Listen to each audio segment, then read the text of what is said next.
আসসালামু আলাইকুম। প্রিয় দিনী ভাই ও বোনেরা, তাহাজ্জুদ পড়েও দোয়া কবুল হচ্ছে না। তাহাজ্জুদে সিজদায় কান্না করে ভিক্ষা চাওয়া দোয়া নসিবে আছে কিনা? যখন তোমার চাওয়া তাহাজ্জুদে নিয়ে আসে, তাহাজ্জুদের শুকরি ও দোয়া কবুল হবে কখন? তা নিয়েই আজকের ভিডিও।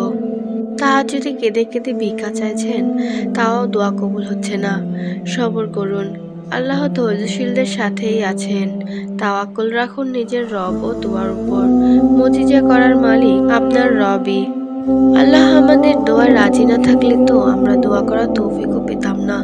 কেননা আল্লাহ তাআলা বলেছেন, তোমরা ইচ্ছে করলে দোয়া করতে পারো, আর যদি না ইচ্ছা করো তাহলে দোয়া না করেন। সূরা তাকবীর আয়াত ২৯। বিশিষ্ট আলেমে দ্বীন ডক্টর মোহাম্মদ সাইফুল্লাহ বলেন, এটি শতভাগ সত্য কথা যে কোনো বান্দা যখন আল্লাহর কাছে মন থেকে দোয়া করে তাহলে তার তাকদীর পরিবর্তন হবেই। তবে দোয়াটা সেভাবেই করতে হবে, নিজেকে নিবেদন করতে হবে আল্লাহর কাছে, আকুতি দিয়ে চাইতে হবে। দোয়া কবুল হলে আর তার ভাগ্য পরিবর্তন হবেই হবে। তাহাজ্জুদ হলো মুজিজার দরজা খুলে দেওয়া। নামাজ যা ভাগ্য খুলে দেয়, মহানবী হযরত মুহাম্মদ সাল্লাল্লাহু আলাইহি ওয়াসাল্লাম বলেছেন, দোয়া ব্যতীত আর কিছুই ঐশ্বরিক আদেশে পরিবর্তন করতে পারে না। তিরমিজি দ্বারা সম্পর্কিত।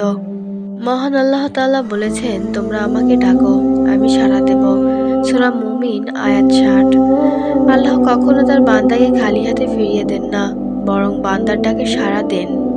এটা আল্লাহর ওয়াদা।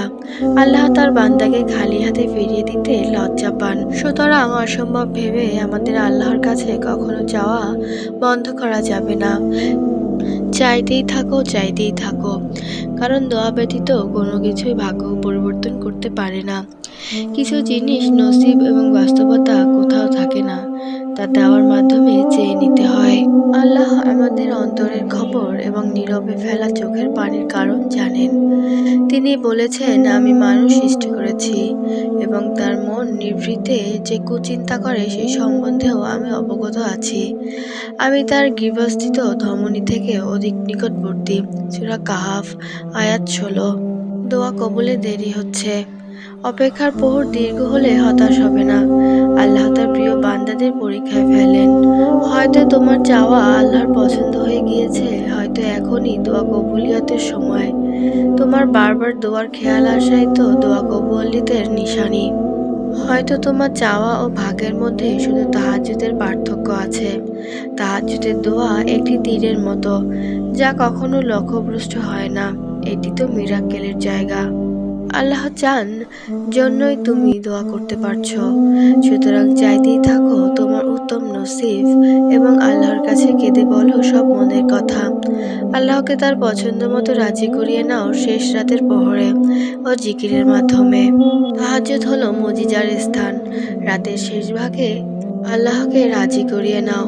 তাহাজ্জুদ নিয়মিত ইস্তেগফার ও নিয়মিত দুরূদ শরীফ পাঠের মাধ্যমে তাহাজ্জুদের করা দোয়াই তোমার দোয়া কবুলিয়তের নিশানি। আবু হুরায়রা রাদিয়াল্লাহু আনহু থেকে বর্ণিত, তিনি বলেন, রাসূল সাল্লাল্লাহু আলাইহি ওয়াসাল্লাম ইরশাদ করেছেন, প্রতি রাত্রে শেষ তৃতীয়াংশে আমাদের মর্যাদাবান বারাকাতপূর্ণ রব দুনিয়ায় আকাশে নেমে আসেন এবং বলেন, যে আমাকে ডাকবে আমি তার ডাকে সাড়া দিব। যে আমার নিকট কিছু প্রার্থনা করবে আমি তাকে তা দান করব। যে আমার নিকট মাফ চাইবে আমি তাকে মাফ করে দিব। বুখারী হাদিস, মুসলিম ১। দোয়া তাহাজ্জুদ পর্যন্ত পৌঁছে গেলে বুঝে নিও তোমার ডাক আল্লাহ শুনেছেন। কেননা তাহাজ্জুদের সিজদায় ফেলা চোখের পানি ও দোয়া কখনো আল্লাহ ফিরিয়ে দেন না।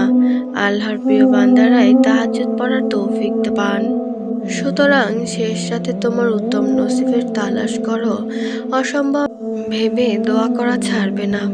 মনে রেখো, তোমার রবের কাছে কোনো কিছুই অসম্ভব নয়। তিনি মুজিজার বাদশা, বিশ্বজাহানের মালিক এবং অসম্ভবকে সম্ভব করার মালিক। আল্লাহ আমাদের সবার মনের নেক আশা পূর্ণ করে দিক এবং নেক হায়াত দান করুক। আমিন।